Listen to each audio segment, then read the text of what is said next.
Okay, YouTube, in this video we're going to be solving more trig equations, but specifically a trig equation that involves multiple angles. That is, if you notice my trig equation that I've given us here, it says 2 cosine 3t minus 1 equals 0. And I just want you to know this, we're going to solve it just the same way we would solve 2 cosine of t minus 1 equals 0. That is, we're going to go ahead and move to isolate the trig function and undo it using an inverse trig function. So that being said, let's just not beat around the bush here. Let's not beat around the bush. We say, okay, well, just add on 1 to both sides and go ahead and we're going to try to isolate this trig function that actually has a 3t for an angle instead of just a t. We say 2 cosine of 3t equals 1. That being said, we'll go ahead and divide everything by a deuce.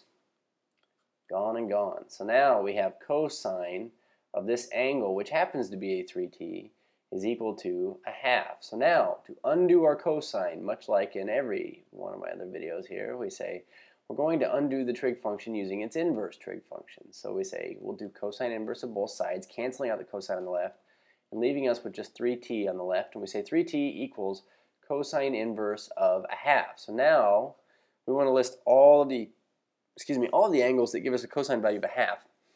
So we can cheat and look at our unit circle in this case, and this is a positive a half, so cosine is positive a half, where x is positive a half, and that occurs at pi thirds as well as 5 pi thirds. So that being said, we say, well then 3t is equal to pi thirds, and 3t is equal to 5 pi thirds. And so now, a couple of things. First things first. We're dealing with cosine here, so we need to add on all the coterminal angles to pi thirds, and to add on coterminal angles, of course, we just add on multiples of the period of cosine, which is 2 pi. So plus 2 pi times some integer n, and then furthermore, we need to solve for t now. So really, the only difference between solving equations like this and solving equations that don't have a multiple angle is this. When you get down to the multiple angle, you've isolated the angle 3t, we just need to now divide everything by 3 over 3.